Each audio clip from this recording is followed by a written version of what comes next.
Allez, bonjour à toutes et à tous, très heureux de vous retrouver. Mercredi, brief de flux. Désolé, la semaine dernière, il n'y en a pas eu. Enfin, pour ceux qui l'ont remarqué, j'ai juste clairement pas eu le temps et je m'en excuse. C'était un peu difficile aujourd'hui aussi de l'enregistrer ce matin, qui est l'horaire habituel.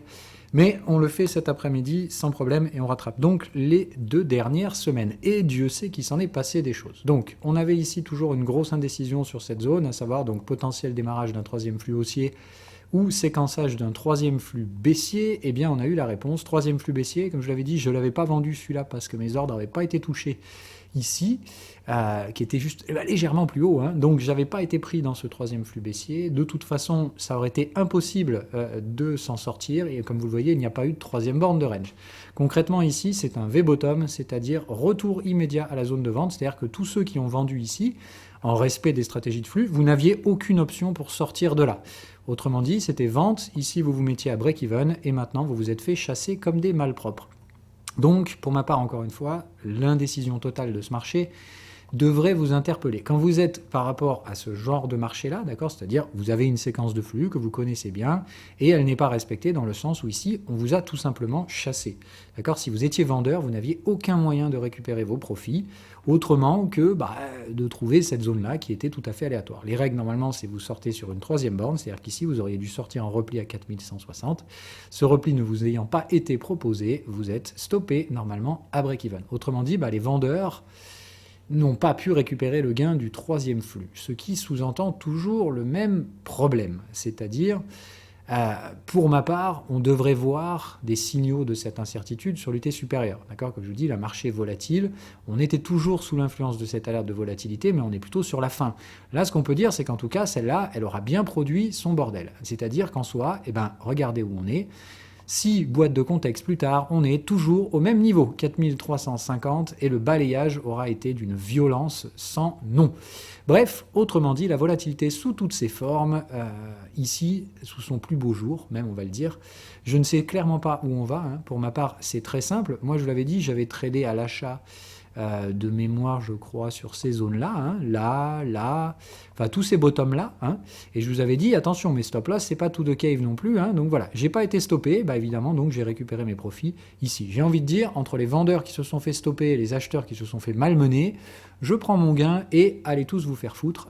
En gros, moi, pour ma part, voilà comment ça s'est géré. Donc, je tire un gain, hein, pour autant d'une position, comme je vous l'ai dit, où quand on gère bien ses tailles de position et qu'on arrive à maîtriser sa psychologie, en soi, même dans des scénarios parfois invalidants, vous arriverez quand même à récupérer un gain, ou en tout cas une perte parfois souvent proche de zéro ou minime.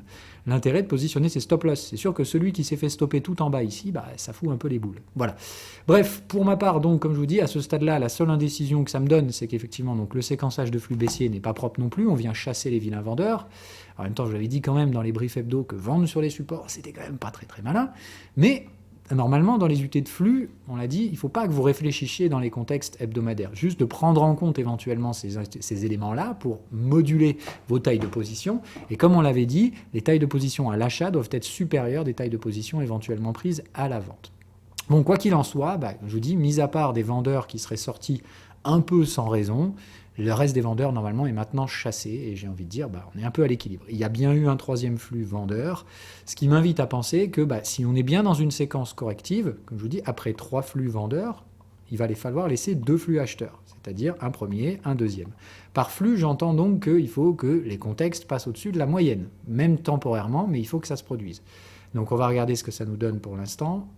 Ok. Donc là, ça veut dire qu'il faut attendre que les contextes ici repassent au-dessus des 4273. C'est là où se trouve la moyenne. Donc à mon avis, il faut encore quelques jours à maintenir la pression contre les bears, ou continuer de monter, hein, bien sûr, avant qu'on valide le premier flux haussier. Une fois que ce premier flux haussier est validé, pour ma part, j'achèterai le second, encore une fois, sur repli.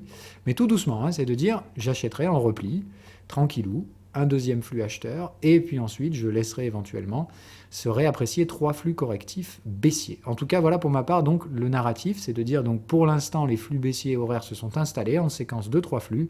Je reste donc, jusqu'à preuve du contraire, plutôt neutre, C'est-à-dire, j'attends qu'un deuxième flux haussier se produise, il faut déjà finir le premier, puis qu'un deuxième se produise derrière, et seulement après, je reprendrai les stratégies vendeuses dans la zone de vente hebdomadaire. D'accord?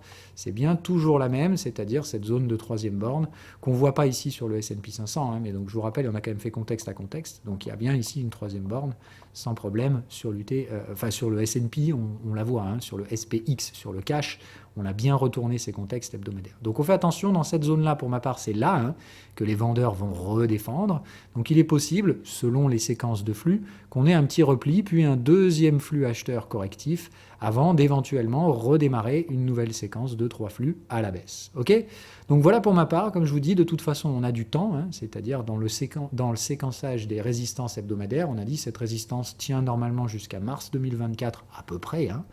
Donc, ce n'est pas le moment pour l'instant d'être trop boule ou trop bear. Voilà. Donc en séquence de flux, voilà où on en est aujourd'hui. Les acheteurs un peu malmenés, mais les vendeurs l'ont été tout autant.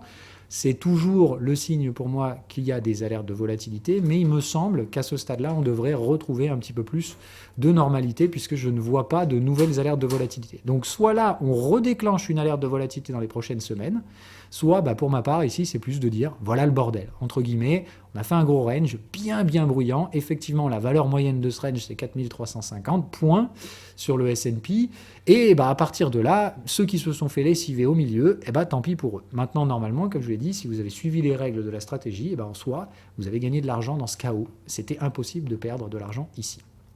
Voilà un peu ce qu'il en est pour ma part.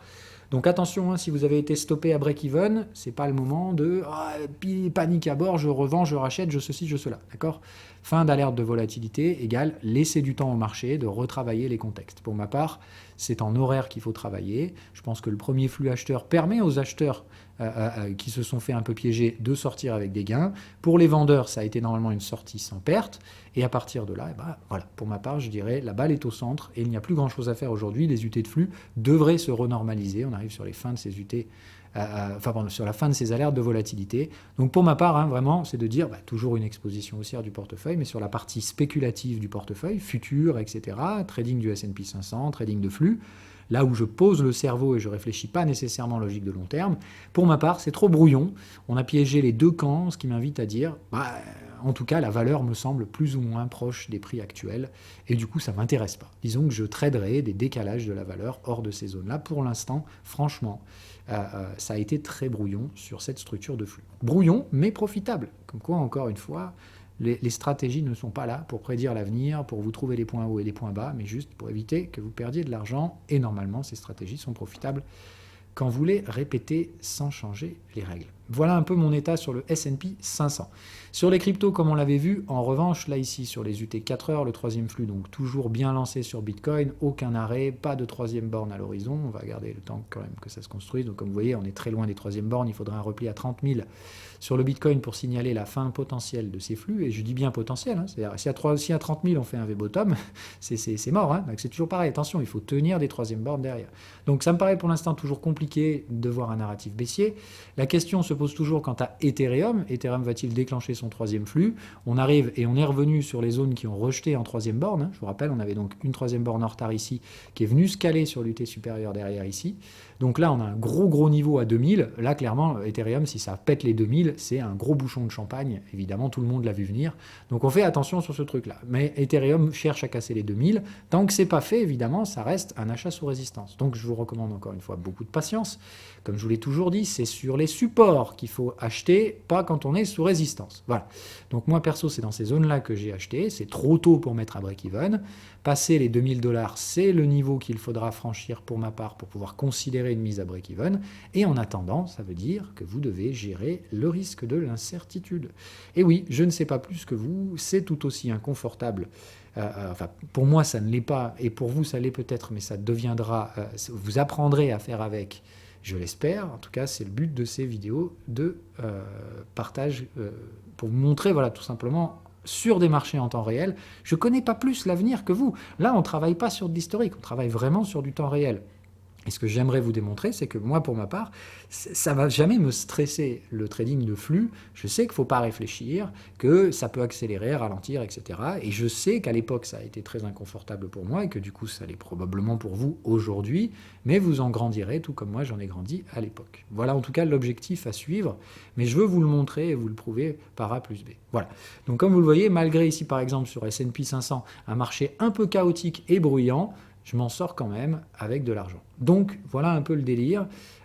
Pour la partie crypto, bah, là encore, hein, comme je vous dis, si jamais ça stoppe sur Ethereum, ça va me coûter mes gains Bitcoin, mais rien de plus que ça. Et là encore, je n'ai pas écouté nécessairement le blabla des réseaux. Voilà, sur ces belles paroles, je vous souhaite à toutes et à tous une agréable journée. À la semaine prochaine. Ciao, ciao.